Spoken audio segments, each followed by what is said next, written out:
Olá, boa noite. Estamos dando início à nossa live da campanha do Outubro Rosa. Este tem sido um ano muito difícil, com muitos desafios para todos nós. No caso do câncer de mama, a pandemia atrasou o diagnóstico, o tratamento de milhares de mulheres. Uma situação extremamente grave, já que descobrir essa doença no início faz toda a diferença no tratamento e nas chances de cura. O câncer de mama é o tipo que mais atinge mulheres no mundo. Aqui no Brasil, o Instituto Nacional do Câncer estima que entre 2020 e 2022 vão haver 66 mil novos casos de câncer de mama. Mas é possível vencer essa doença e seguir em frente. O tema da campanha da Sociedade Brasileira de Mastologia neste Outubro Rosa é quanto antes, melhor. Encorajar as mulheres a fazer os exames periódicos, o diagnóstico precoce, reforçar a importância do cuidado com a saúde, adotar um estilo de vida saudável, com alimentação saudável, prática de exercício, visitas regulares ao médico, e, quando diagnosticado o câncer, o tratamento rápido, porque existe, sim, muita vida após o câncer, e a gente vai falar sobre isso hoje, dividindo conhecimentos e experiências. Vamos apresentar agora o vídeo da campanha da Sociedade Brasileira de Mastologia deste Outubro Rosa. Neste Outubro Rosa, nós da Sociedade Brasileira de Mastologia queremos convidar você para celebrar a vida. Por isso, lançamos o movimento Quanto Antes Melhor. Queremos chamar atenção para a importância da mudança do seu estilo de vida em prol da sua saúde. Atividade física, quanto antes melhor. O exercício regular é fundamental para evitar várias doenças. Uma alimentação equilibrada, quanto antes melhor. Alimentos saudáveis são a base para melhor qualidade de vida. O acompanhamento com um mastologista, quanto antes melhor. Consultas médicas periódicas são importantes para a saúde das suas mamas. Realizar mamografia, quanto antes melhor. Para você, com 40 anos ou mais, recomendamos a mamografia anualmente. Com esses novos hábitos, você diminui as chances de desenvolvimento do câncer de mama. E para você que está em tratamento, lembre-se, há muita vida após o câncer. Cuide-se. Tenha certeza de que estamos ao seu lado. Celebre a vida, quanto antes melhor. Ai, que vídeo bacana. Queria começar apresentando nessa live a Flávia Flores. Ela foi modelo, hoje é empresária. A Flávia descobriu que tinha um câncer de mama agressivo muito novo, aos 35 anos. Ela teve que fazer uma mastectomia total, passou por 30 quimioterapias, 28 radioterapias, até se ver livre do câncer. Durante esse processo, ela decidiu abrir uma fanpage com dicas de beleza para mulheres que estavam passando pela mesma situação. Flávia também fundou o Instituto Quimioterapia e Beleza. Hoje ela mora nos Estados Unidos, tem um filho de 14 meses, o Leon, resultado de uma gravidez aos 41 anos, logo após terminar o tratamento oncológico. Também está com a gente o Dr. Carlos Alberto Ruiz, mastologista do Hospital das Clínicas da USP, em São Paulo, e do Centro de Oncologia do Hospital Alemão Oswaldo Cruz. O Dr. Ruiz foi presidente também da Sociedade Brasileira de Mastologia. Vamos começar essa conversa com a Flávia Flores. Flávia, você é a prova de que há muita vida após o câncer de mama. Então, queria que você falasse rapidamente sobre como foi que você descobriu que tinha câncer e o que mudou na sua vida depois desse momento. Oi, Elaine, obrigada pela introdução, obrigada pelo convite. Estou muito feliz de estar aqui com vocês. Mas eu vou contar um pouquinho, então, da minha experiência. Aos 35 anos, eu senti um carocinho no banho, eu não estava procurando, eu não estava fazendo autoexame, eu estava apenas me ensaboando, e como eu conhecia meu corpo, como eu ia periodicamente no médico, eu senti um caroço, alguma coisa estranha no meu corpo. Eu fui no mesmo dia no médico para saber o que era. Como eu havia feito meus exames há pouco tempo, 2, 3 meses, ele disse: Flávia, faz 2, 3 meses que a gente já fez todos os teus exames, você não tem nada. Então, vamos ficar em observação. De repente você bateu, me deu anti-inflamatório, eu fui para casa esperando que eu desaparecesse aquele carocinho, né? Só que ele não desapareceu, ele continuou ali, eu voltei ao médico e eu pedi, por favor, vamos fazer uma mamografia. Apesar da mamografia não ser indicada no meu caso, eu tinha apenas 35 anos, ele fez a mamografia, foi a minha primeira mamografia. Eu não abri o meu laudo, porque eu não sou médica nem nada, mas ele olhou o laudo e ele ainda não acreditou na malignidade daquele caroço e disse, vamos continuar em observação, mas por que você não troca seu implante? Porque o seu implante tá rompido. Daí eu disse, boa, mas precisa ser agora? Eu perguntei, porque eu tô trabalhando, né? Eu estava trabalhando, eu precisava de férias, eu precisava me programar. Ele disse, não te preocupa, pode demorar uns 2, 3, 4 meses, não tem problema. E foi isso que demorou, mais ou menos, uns 4 meses, e eu fui fazer a cirurgia.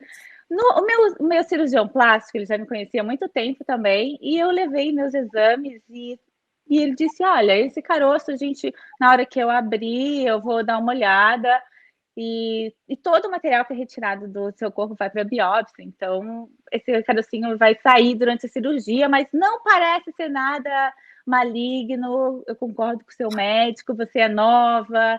E eu disse, que bom, 2 médicos falando que não é nada, então a gente fica tranquila, né? Só que depois de 10 dias operada, sim, acabou a operação, o cirurgião plástico falou assim, nossa, tudo bem, eu tirei seu carocinho, sua mama ficou ótima, agora é só recuperar, né? Ótimo, e aquele, não se preocupa com aquele carocinho, foi para a biópsia, mas não se preocupa. Só que depois de 10 dias chegou o resultado daquela biópsia e foi um grande susto para todo mundo, principalmente para mim, né? Que eu estava lá com a minha carreira, né? Voando, minha vida acontecendo, eu tenho que parar tudo para cuidar da minha saúde, né? E esse foi o dia mais difícil da minha vida, isso eu garanto. E tudo mudou, a partir desse dia, né, tudo mudou, minha rotina mudou, e tudo mesmo. E começou o tratamento todo, assim, meu médico disse, como eu tinha acabado de fazer uma cirurgia plástica, eu não poderia, ele precisava abrir de novo e retirar o que sobrou, porque como era uma cirurgia plástica, não sabia se tinha tirado toda a margem que era necessária do caroço, então o primeiro médico, esse meu cirurgião plástico disse, Flávia, é o seguinte, a gente vai partir para a segunda cirurgia, a gente vai retirar uma mama e você vai ficar bem, daí você vai fazer quimioterapia, radioterapia, daí ele falou assim, o quê? Eu disse, retirar uma mama, eu vou ficar sem uma mama, e sem o cabelo também, porque eu vou fazer quimioterapia, dele perder a mama e o cabelo, sem uma mama. Não, mas tudo bem, depois do tratamento, se der, a gente vai recuperar essa mama, a gente vai fazer um implante. Daí eu fui para casa chorar, né? Achei o fim do mundo, pensando assim, o que aconteceu, o que está acontecendo comigo, que eu vou ser mutilada, que eu vou perder o cabelo, será que eu vou sobreviver a isso tudo, né? Todo esse turbilhão de novidades ruins, né, na minha vida. Daí eu fui para casa chorar. Daí chorei durante muitos dias, uma semana, até ficar deformada, minha cara ficou deformada. Eu disse, não, gente, isso deve ser um pesadelo e eu vou procurar uma segunda opinião. Daí eu fui procurar uma opinião de uma mastologista de verdade, porque ele era meu cirurgião plástico, né, ele estava com a melhor das intenções, tudo, mas eu pensei, não, gente, alguma coisa tem. Daí eu fui parar na mão de uma mastologista mulher, jovem, que me entendeu como mulher, e ela perguntou para mim assim, Flávia, então quer dizer que ele quer retirar a sua mama? E eu disse, ele quer retirar minha mama. Isso não se faz. Eu disse, eu sabia que isso não se fazia. Não, isso não se faz. A gente vai fazer o seguinte, vamos retirar as 2 mamas. Eu disse, gente, retirar as 2 mamas, eu acho que eu vou voltar lá naquele médico que ele disse que eu ia ficar com uma mama pelo menos, né? E daí calma, Flávia, senta aqui, eu vou te explicar direitinho. A gente vai fazer uma reconstrução imediata. Eu não sabia nem o que era isso, mas eu pensei, reconstrução imediata, dá para entender, né? Então quer dizer que eu vou retirar as 2 mamas e vou reconstruir imediatamente. Quer dizer que eu vou passar pela quimioterapia com voluminho. Dela falou, é assim que se faz hoje, porque pode ser que outros médicos venham dizer que isso é errado, que não se deve fazer isso, mas acredita na sua médica aqui, porque é a melhor que se fazer e tal. Eu disse, eu acredito. Então, aquela consulta foi, sabe, o divisor de águas, assim, mudou. Aí, tinha mudado a minha vida com essa notícia horrorosa, mas daí essa segunda notícia mudou para melhor, de novo, você já fez a volta, eu assim, o quê?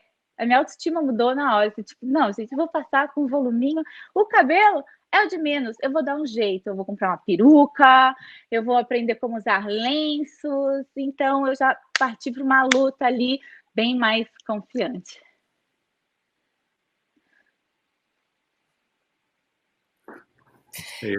Doutor Carlos, qual que é, assim, dentro do que ela disse, qual que é o papel, então, do mastologista, né? O que faz o mastologista e qual que é o papel do mastologista num momento como esse? Então, primeiro, boa noite a todos, agradecer à sociedade pelo convite, pela participação. Flávia, olha, excelente depoimento, né?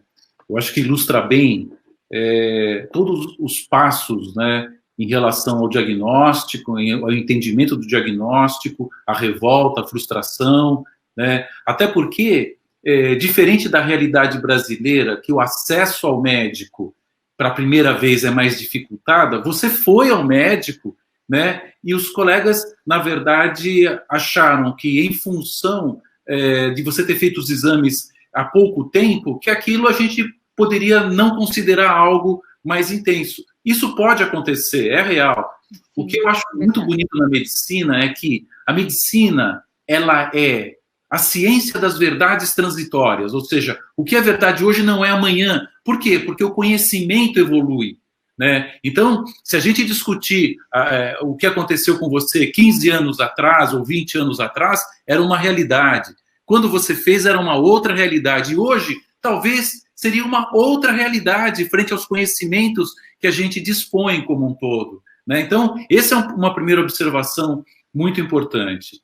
Respondendo a sua pergunta, Elaine, é assim, o mastologista, na verdade, né, ele precisa ter uma visão mais integral dessa mulher que veio com esse processo, com esse diagnóstico de câncer, né? Ele precisa, na verdade, conversar a respeito das possibilidades terapêuticas. Hoje, a gente divide muito com o paciente a conduta que a gente vai tomar, né? Porque o tratamento não pode ser pior que a doença. Entende isso? O tratamento não pode ser pior que a doença. Tem um professor antigo, já falecido da Faculdade de Medicina, professor Carlos Lacasse, que ele falava o seguinte: tudo que a gente fala antes da cirurgia é explicação.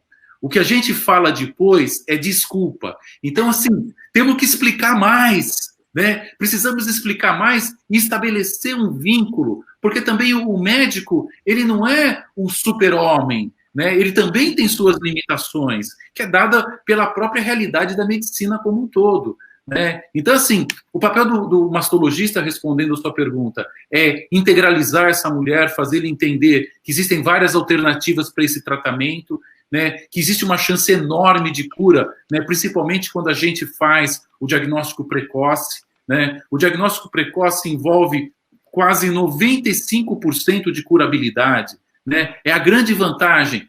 E a Flávia vai falar, mas o meu foi palpável. A gente chama de precoce até 2, 3 centímetros, 2,5 centímetros. E não é diferente o que você falou, Flávia, da realidade da mulher brasileira.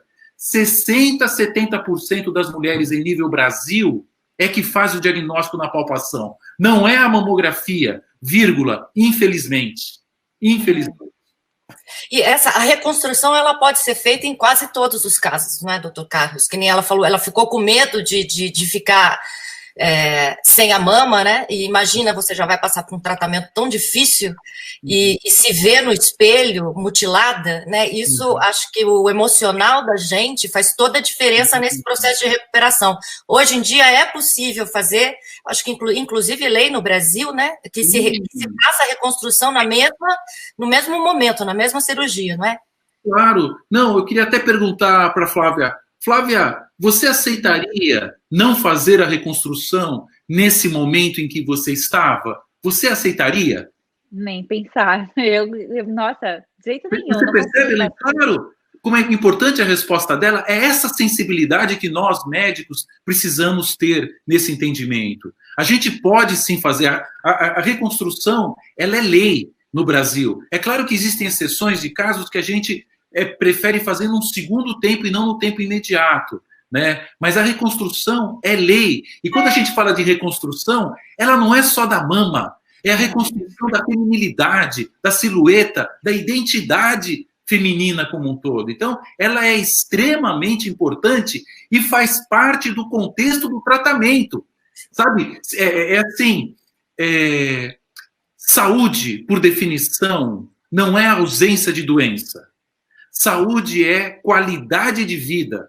Então, qualquer coisa que eu faça que compromete a qualidade de vida, compromete a minha saúde. Percebe? Então, a gente passou historicamente por vários momentos de tratamento do câncer de mama. Há 30, 40 anos atrás, quanto mais feia ficava a mama, melhor era o cirurgião, porque ele tirava o músculo peitoral maior, menor, toda a cadeia linfonodal, fazia... Nossa, mas por quê? Porque só tinha o bisturi para tratar. Nós não tínhamos outras possibilidades. Hoje você tem a radioterapia, hoje você tem as medicações, a hormonioterapia, você tem a cirurgia, ou seja, é o que eu falo para as minhas pacientes. Tratar câncer de mama não é só operar, não é só reconstruir, não é só fazer a rádio, não é só fazer a quimio, hormônio, é o conjunto de tudo isso bem feito que estabelece o sucesso da terapia como um todo. Né? Que é exatamente o que a gente busca como mastologista está explicando que o tratamento tem várias fases, né? Agora, vou falar, agora minha vez, que eu não sei se todo mundo que está assistindo a live sabe, eu fui convidada para mediar o evento, mas eu também sou uma personagem, eu tive câncer de mama há 5 anos, quando eu voltei, eu morava no exterior, voltei para o Brasil, decidi fazer um check-up geral antes de voltar ao meu trabalho, e fui ao ginecologista. Tinha feito também, que nem a Flávia, os exames recentes nos Estados Unidos, fazia 3 meses, haviam encontrado um nódulo benigno, e quando eu cheguei no ginecologista, ele me pediu os resultados desses exames, mas lá, ao contrário daqui, a gente não fica com os exames, né? Eu teria que pedir para o laboratório, enfim, até chegar aqui. E eu pedi ao médico que ele solicitasse uma nova mamografia. E ele falou, peço, mas não deu, faz pouco tempo que você fez, era benigno, não, acho que não precisa. Eu, não, pede sim, porque já tiro isso da frente, não quero fazer daqui 6 meses, e ele pediu a mamografia, eu fiz, apareceu um outro nódulo, aí eu fiz a biópsia, e o resultado da biópsia saiu, inclusive, um dia depois de eu ter feito uma matéria exatamente sobre a importância do diagnóstico, uma matéria para o Jornal Nacional, sobre a importância do diagnóstico precoce. Eu entrevistei a Mônica, que era uma menina nova, tinha tido câncer com 32 anos, a genética, a mãe dela tinha tido também, ela teve cedo, e exatamente um dia antes, ela virou até minha amiga, porque... quando eu vi no dia seguinte, quando eu recebi o resultado, né, carcinoma, e é engraçado, eu fiz tantas matérias sobre isso, eu falei, não, será que é câncer? Bati um Google, eu falei, não é câncer, carcinoma. Aí foi lá, só piorava, eu estava sozinha em casa, eu não acredito. Liguei para ela, tinha o telefone dela,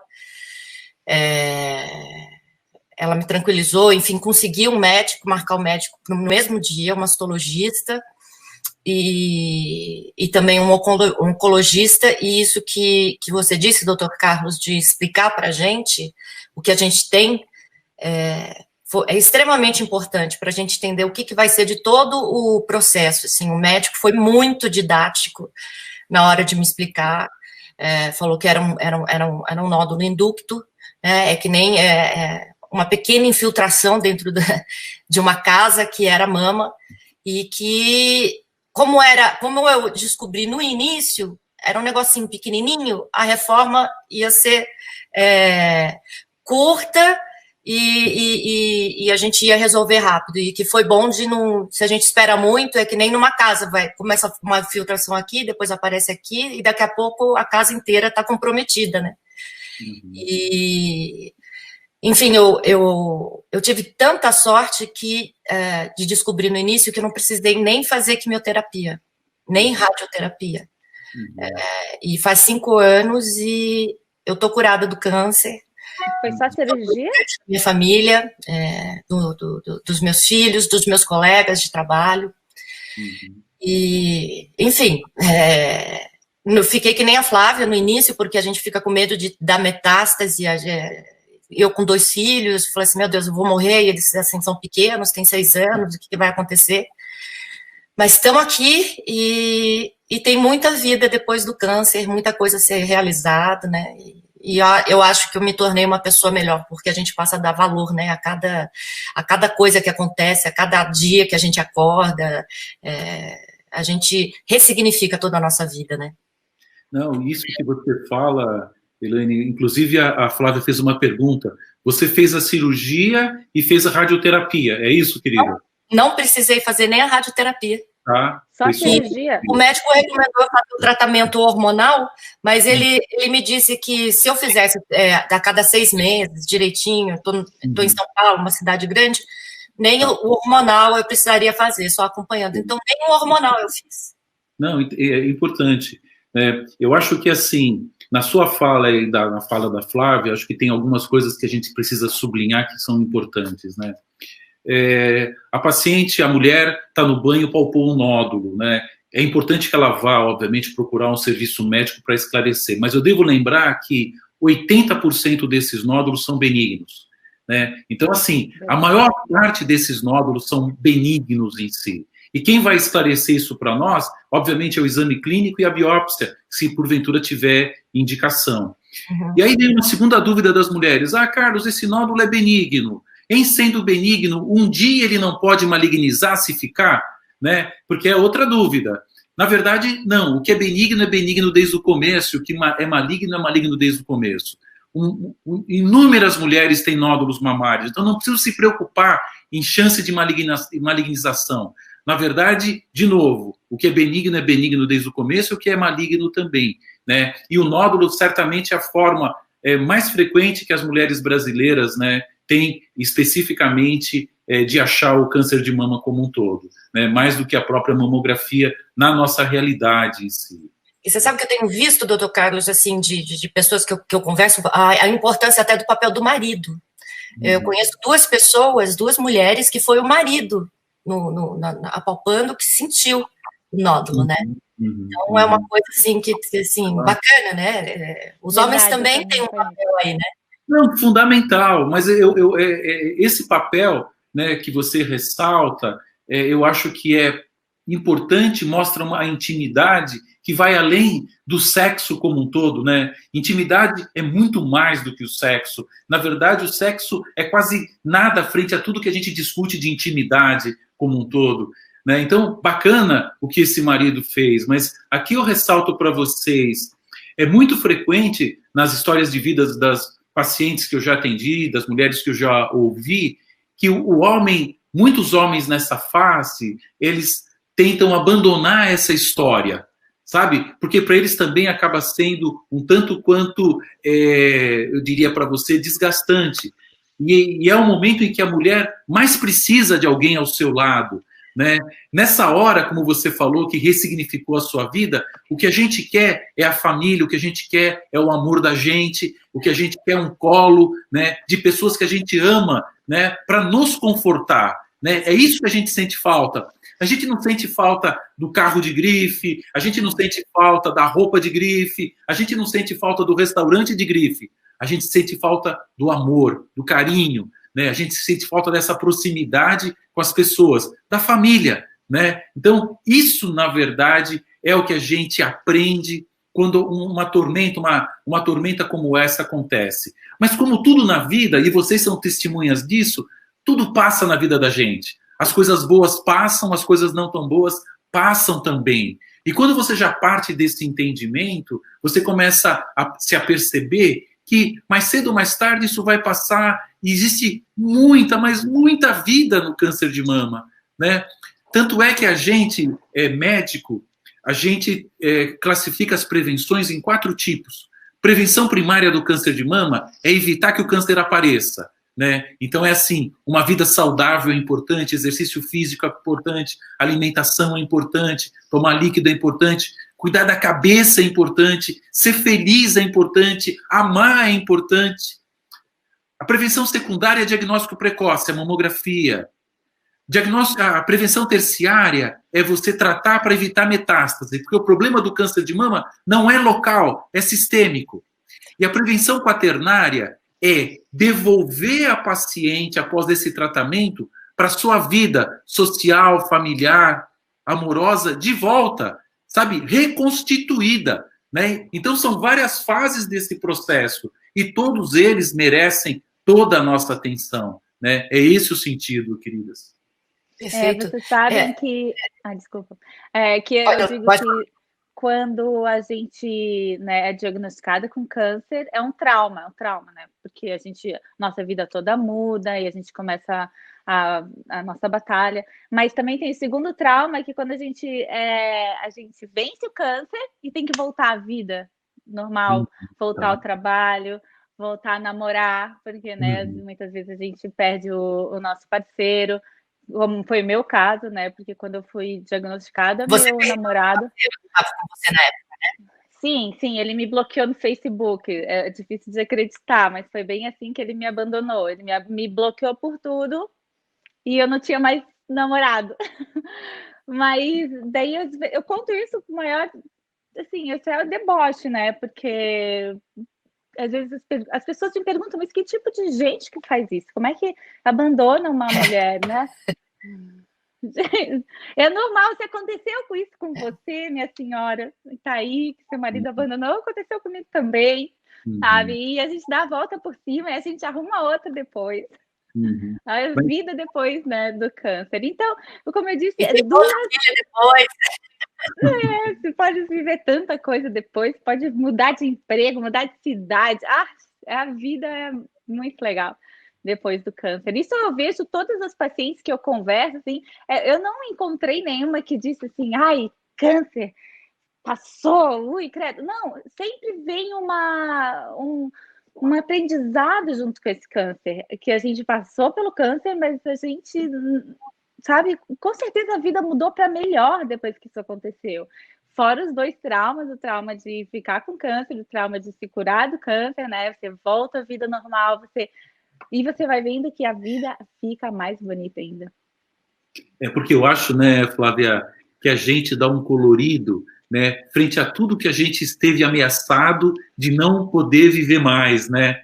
É aquela coisa, né? A gente começa a valorizar o vento que bate no nosso rosto quando você olha o mar, né? Você valoriza o choro do seu filho em casa, né? Você valoriza o beijo na sua esposa, no seu namorado. Você valoriza, na verdade, aquelas coisas que você às vezes faz tão automática que nem se apercebe, né? E a vida te leva, né? Quando você vê, passou a vida, né? Sem você se aperceber disso. Eu acho que esses processos mais radicais que acontecem na vida da gente nos chacoalham para exatamente a gente colocar o valor onde de fato tem valor, não é, minhas queridas?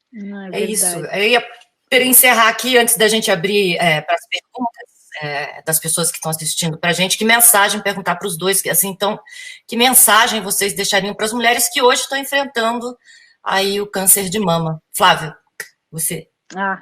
Eu acho que, primeiro, né, foco na nossa doença, você vai ter que obedecer o seu médico, primeira coisa, obedeça o seu médico, faça tudo direitinho e faça a sua parte também, né, que é cuidar do seu externo, cuidar da sua espiritualidade, da sua família, de quem está perto, sabe, não se deprimir, porque se você se deprime é a pior coisa, porque depressão não combina com um tratamento oncológico. A depressão faz você não comer, daí sua imunidade baixa, você não pode fazer químio. Então, você seja muito forte e tenha muita fé que vai dar tudo certo. Flávia, o que é o Instituto Quimioterapia e Beleza? O Instituto Quimioterapia e Beleza, eu fundei em 2015 com um grupo de empresários e amigos, porque em 2012, quando eu fui diagnosticada com câncer de mama, eu comecei a ensinar na internet como passar por essa fase na melhor forma, assim, né? Como eu era modelo, eu sempre fui muito cobrada com a minha aparência e pensei, durante o meu tratamento eu vou fazer diferente. Eu vou ainda continuar bonita, porque se eu me maquiar e botar uma peruca, um lenço, eu vou me olhar no espelho e vou me reconhecer lá, a Flávia tá lá, e eu tenho certeza que todo mundo vai me reconhecer também, ninguém vai me abandonar, mais uma pessoa me abandonar. Se a pessoa perdi já um namorado, se a pessoa, se meus amigos me abandonam também, né? Então, se eu ficar bem, se eu tiver alto astral, ninguém mais vai sair de perto de mim. E isso aconteceu porque eu me maquiava, porque eu estava sempre bem, assim, eu acho que eu estava grata.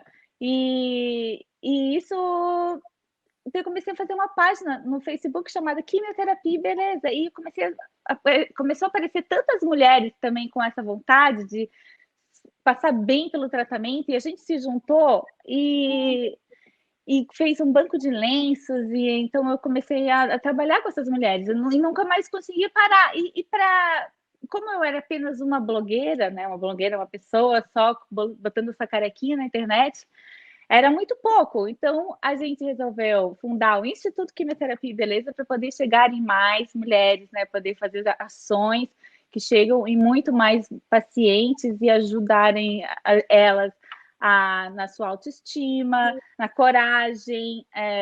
A gente também tem psicólogos que ajudam na questão da resiliência, e várias questões assim que a gente trabalha desde que eu trabalho para começar sozinha. Eu comecei sozinha esse trabalho, mas hoje a gente tem uma equipe lá em São Paulo, uma sede que faz um trabalho maravilhoso, e eu espero que vocês conheçam, é só entrar no site e saber mais. Parabéns pelo trabalho, por ter transformado isso numa coisa tão positiva para tantas outras mulheres. É muito, muito bacana ver isso. Dr. Carlos Ruiz, que mensagem o senhor daria para as mulheres que estão hoje aí enfrentando o câncer de mama? Você sabe, Elaine, as mulheres com quem eu, nessa vida médica, pude ajudar a tratar, foram quem mais me ensinaram, né, a entender esse processo como um todo.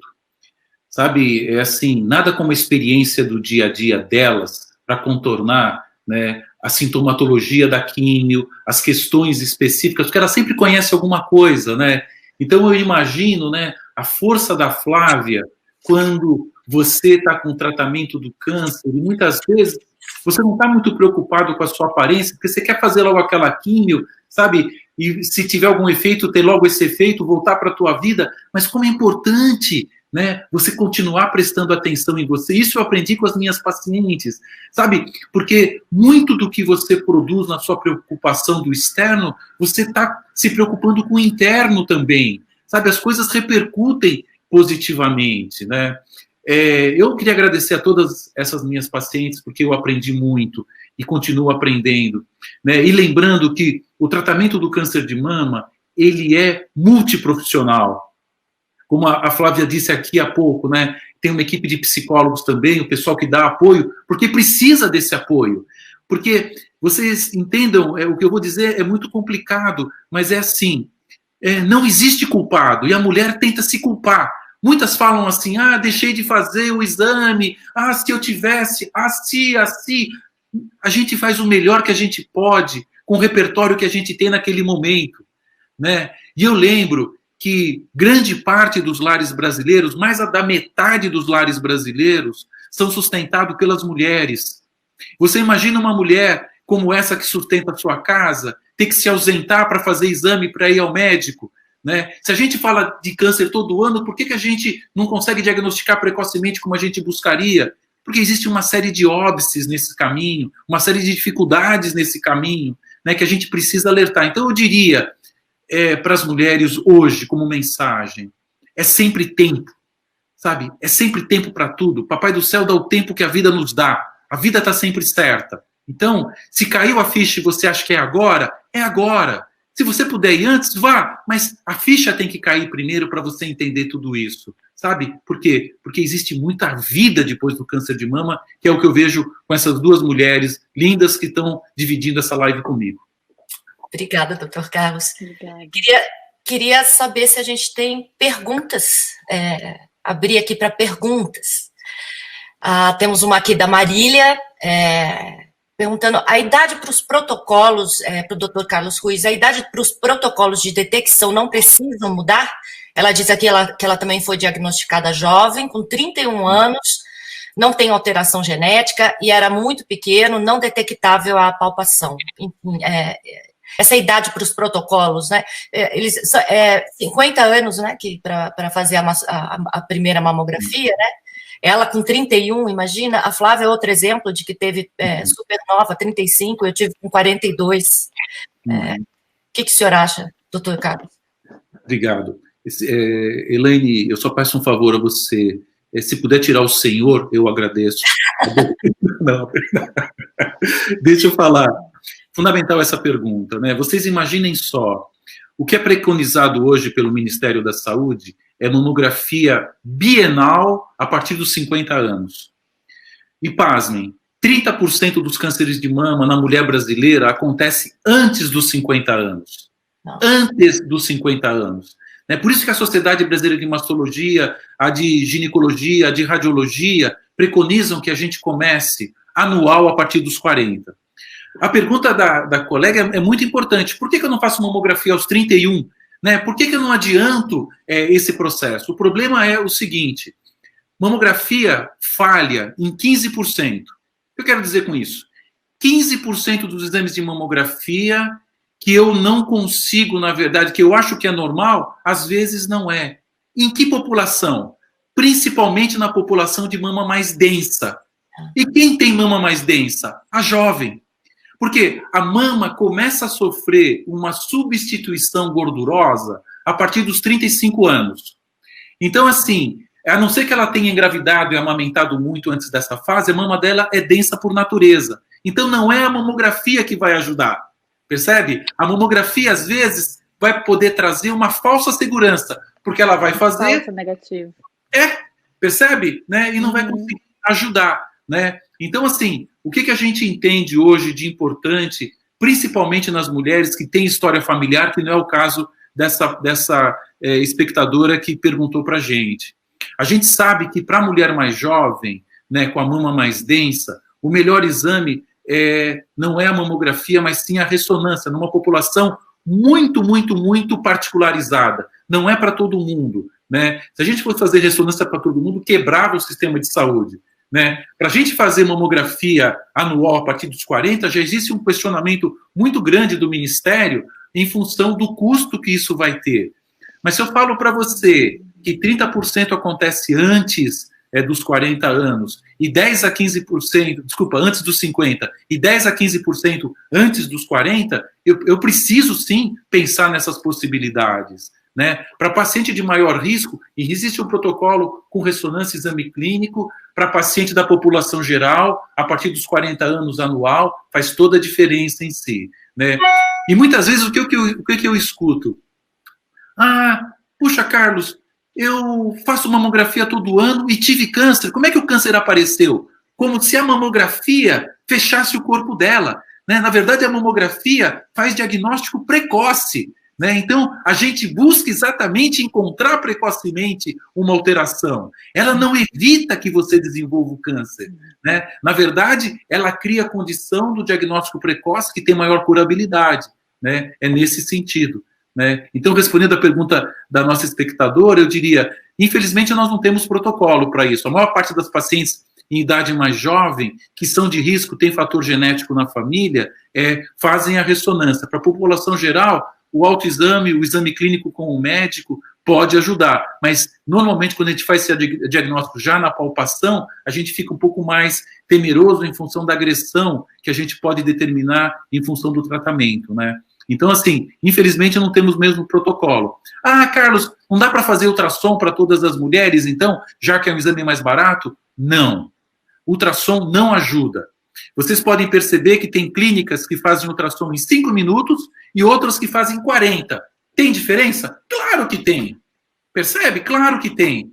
Então, assim, a gente não usa ultrassom para rastreamento, pelo menos até agora, com os conhecimentos que a gente tem. Então, também não é ultrassom.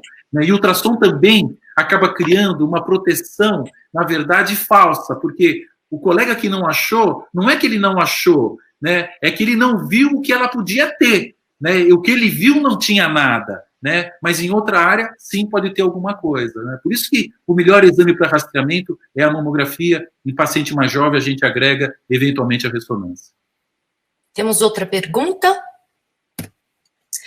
aqui da Cláudia Rodrigues Ferreira. Doutor Carlos, fale, por favor, sobre tirar o açúcar da dieta alimentar durante o tratamento. Claro.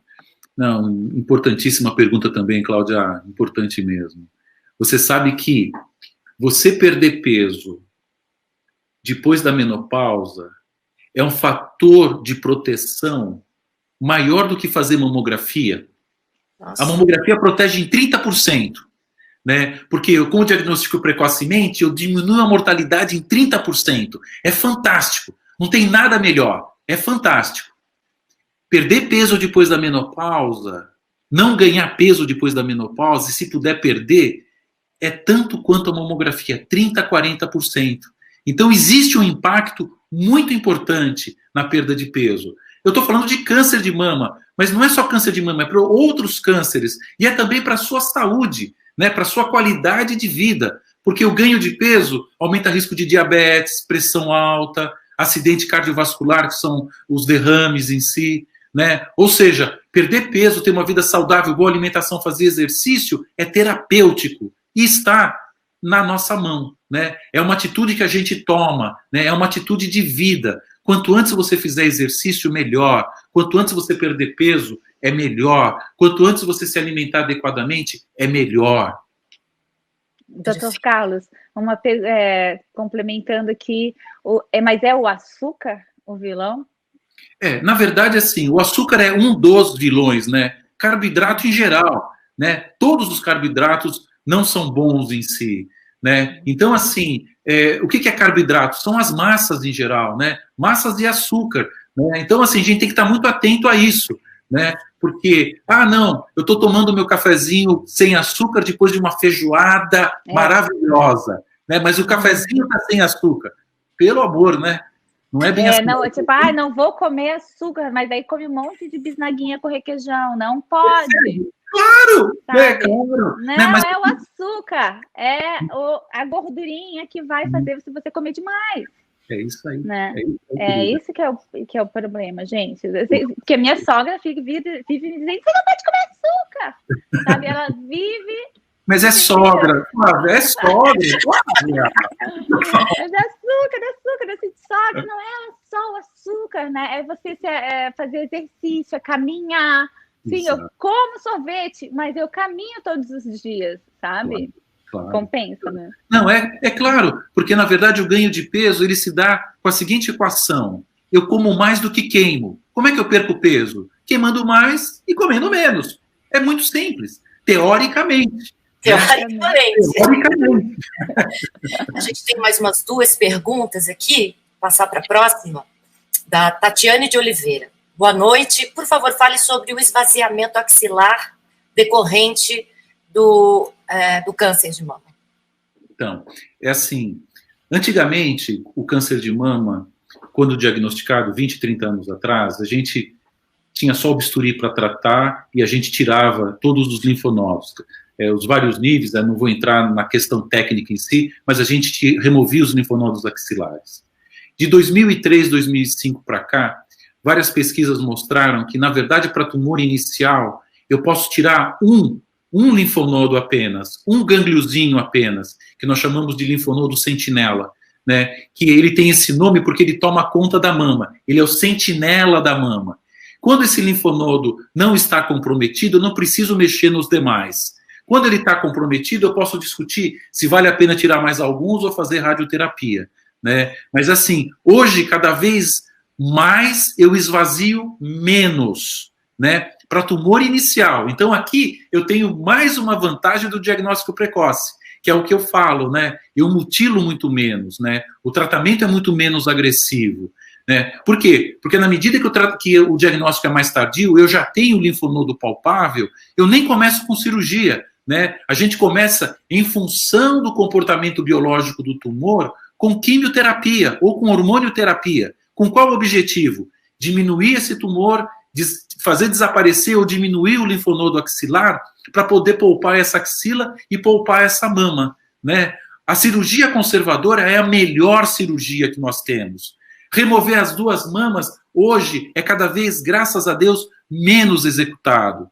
O problema que houve é que, assim, alguns anos atrás, a Angelina Jolie, ela teve as suas mamas removidas. Mas por quê? A mãe dela morreu cedo com câncer de mama, 37 anos. A irmã dela morreu cedo com 34 anos de câncer de mama. Ela fez um teste genético e esse teste genético mostrou que ela tinha uma mutação que aumentava de 60% a 80% o risco dela desenvolver câncer de mama.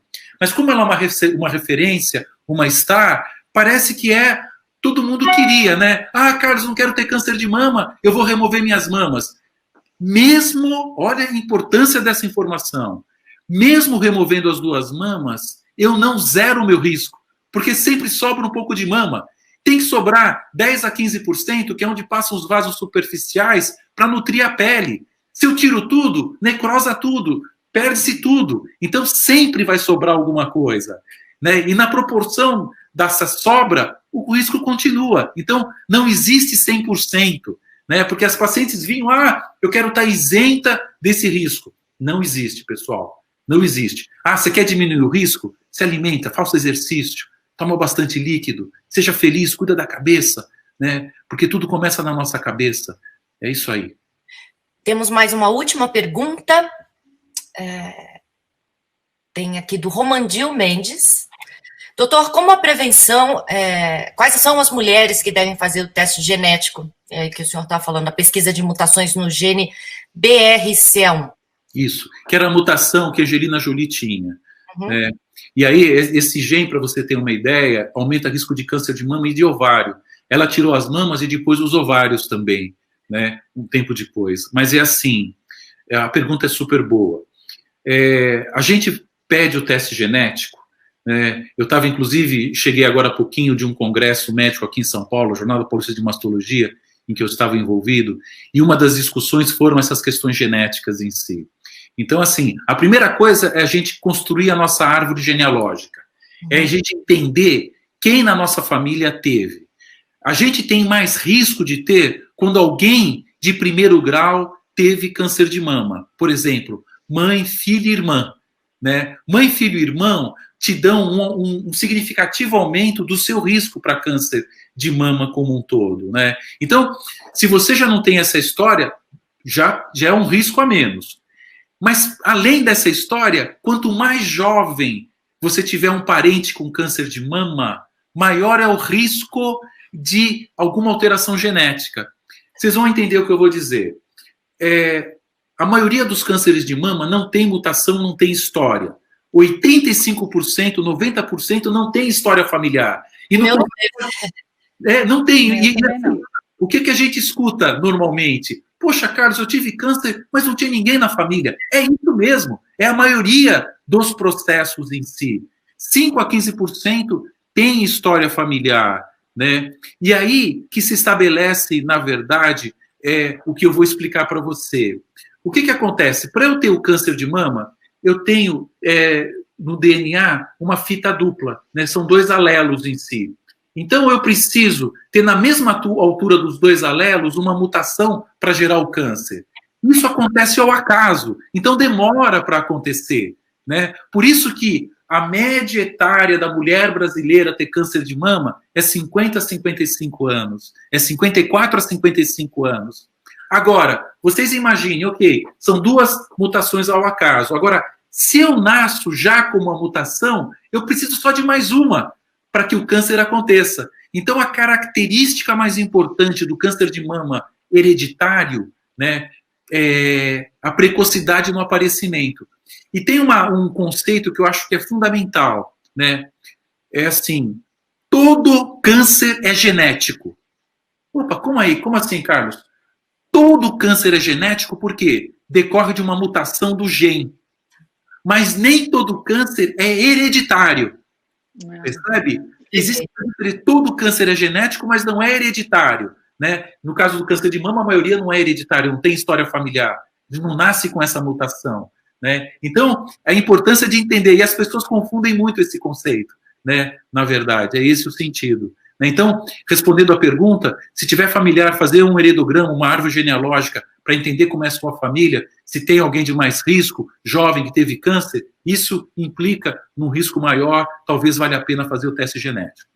Você não teve, né, Flávia, também? Você estava comentando? Você não tem ninguém da família com câncer? Você foi a primeira? De mama, não.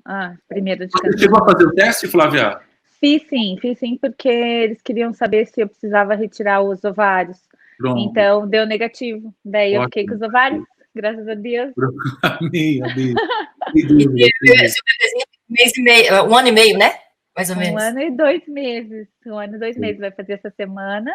E ele é muito lindo. Gente, eu com 41 anos, eu fiquei grávida naturalmente depois do câncer, tá? Para quem, as meninas que são jovens, que tiveram esse diagnóstico e têm medo de não poderem mais ter filhos, se não tiverem congelado os óvulos. Primeiro que todo mundo devia congelar os óvulos, né, doutor? Mas se não existiu a possibilidade, vocês podem tentar natural. E se não der, meu deu certo natural depois de 1 ano tentando. Eu parei o tamoxifeno, esperei 6 meses, comecei a tentar, consegui depois de 1 ano. Então não desistam, gente, é a melhor coisa que tem ter bebezinho depois do câncer. É isso aí, Flávia. Parabéns, é isso mesmo. Obrigada. Tem alguns lugares até que, me corrija se eu estiver errado, doutor Carlos. Olivia Byton, no hospital, eles congelam, né? Dão essa opção hoje.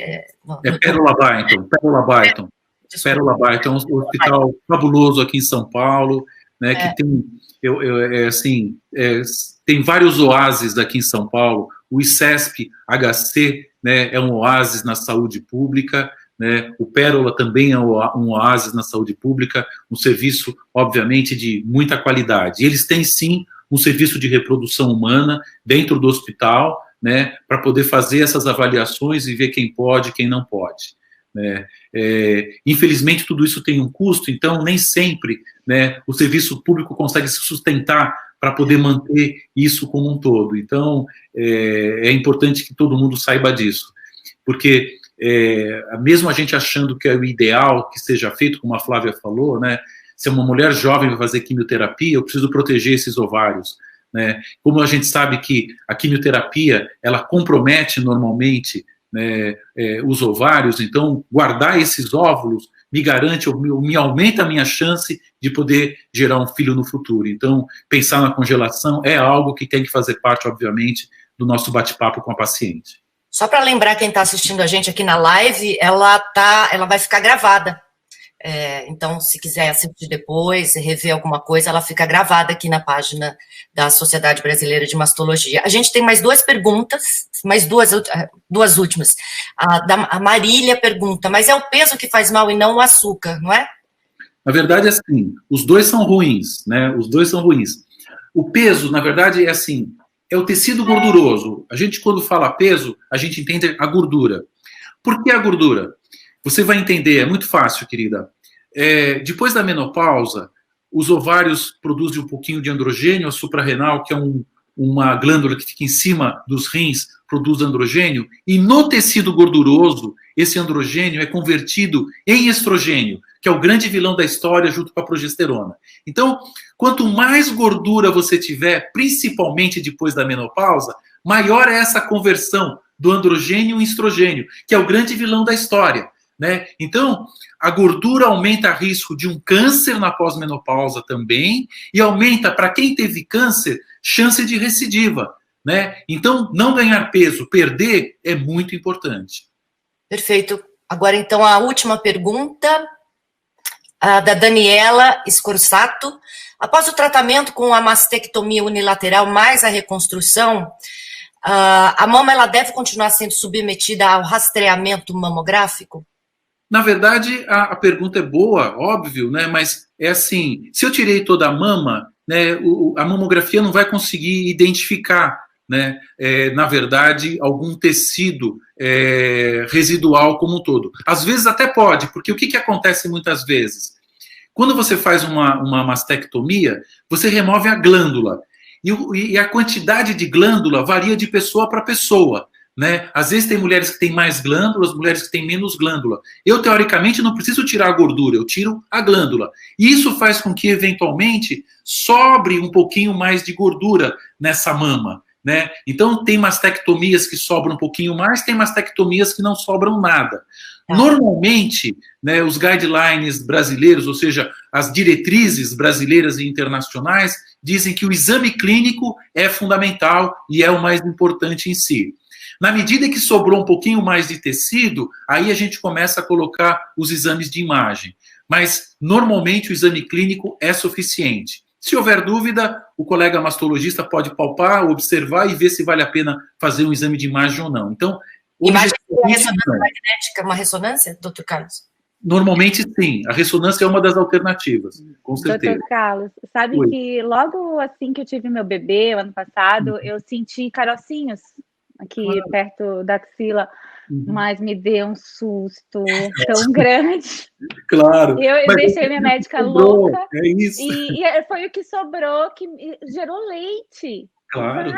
Várias bolinhas de leite na minha mama. Exato. Não chegou a sair para fora, porque por causa da mastectomia foi grande, mas sobraram os meus auréolas e os bicos. Pronto. Mas não saiu leite, mas ficou aqui em cima várias pedrinhas. Não, e o que você fala é super legal e importante, Flávia, porque quando você faz a mastectomia, você remove a maioria dos ductos, né, que são os caninhos que trazem o leite para a papila quando o bebê mama. Sem eles você não consegue amamentar, né? Mas como existe essa sobra, que é onde passam os vasos, você engravidou, que é o maior estímulo hormonal, você vai estimular esse tecido residual, né? Certamente. Né? Com certeza. Gente, a nossa live está acabando. Queria agradecer a participação aí do Dr. Carlos Ruiz, a sua participação, Flávia. Muito importante que foi falado aqui nesse dia, nessa abertura da campanha do Outubro Rosa. Não sei se vocês teriam algumas considerações finais. Flávia? Meninas, força aí se vocês tiverem esse diagnóstico, né? Procura o Quimioterapia Beleza para saber mais sobre beleza durante essa fase. Aprende a fazer uma maquiagem com a gente, as amarrações de lenço. E eu sei que é muito difícil quando a gente fica com câncer, descobre câncer, não tem ninguém para conversar. E ali no Quimioterapia Beleza você vai encontrar a gente para conversar. A gente está sempre lá. Obrigada. Lindo. Dr. Carlos? Eu, bem rapidinho, primeiro agradecer a companhia de vocês, foi um bate-papo extremamente agradável, eu acredito que muito elucidativo para a população que teve a oportunidade de nos assistir. Eu queria lembrar uma coisa que eu acho que é importante. A mulher tem direitos, né? Existem leis que dá direito à mamografia, dá direito à reconstrução e o tratamento rápido, sabe? Isso é um direito da mulher. A gente sabe que existe uma diferença muito grande entre SUS, medicina privada e convênio, sabe? Infelizmente, o diagnóstico é mais tardio no SUS do que nos planos de saúde e nos convênios. Como é que a gente pode mudar essa situação? Como nós dissemos aqui, né? Fazendo o diagnóstico precoce. Então, todas, por favor, façam sua mamografia anual a partir dos 40 anos. É uma oportunidade para esse diagnóstico. A forma que a gente tem de trazer tudo igual, tanto SUS como privado, é diagnosticando precocemente. Quanto mais medicação, quanto mais tecnologia eu preciso, melhor para privado e pior para SUS. Você tem direito, por favor, cuide de você. Existe muita vida depois do câncer. O câncer é um aprendizado na nossa vida e uma mudança radical no nosso conhecimento. A vida está sempre certa. Muito obrigado. Eu queria dizer que o diagnóstico precoce, quanto antes melhor, é a celebração da vida. Que são os temas esse ano. Eu queria dizer que o diagnóstico de câncer não é uma sentença de morte, ele é o início de uma nova vida, que pode ser transformada em uma coisa muito positiva, muito melhor. Falar para os familiares, quem estiver assistindo a gente, é muito importante o apoio da família, o apoio dos colegas, o apoio dos filhos, porque essa batalha é uma batalha dolorida, mas com o apoio e o amor de todo mundo, a gente consegue ganhar e transformar isso numa coisa muito mais positiva. Queria dizer que a Sociedade Brasileira de Mastologia agora convida todo mundo para continuar entrando aí nas redes sociais, que vai ter uma programação especial para esse Outubro Rosa, preparada especialmente para esse Outubro Rosa, outras lives, vídeos e posts interessantes. Então, a gente queria convidar vocês para seguirem as redes sociais da Sociedade Brasileira de Mastologia, no Instagram, @SBMastologia, no Facebook, @SBMastologia Nacional, e o site da Sociedade Brasileira de Mastologia é o sbmastologia.com.br. Muito obrigada a todos. Obrigada a todo mundo que está assistindo a gente. E muito bom dividir tudo isso aqui com vocês. Amém, amém. Verdade, verdade. Obrigado. Um prazer enorme. Muito obrigado.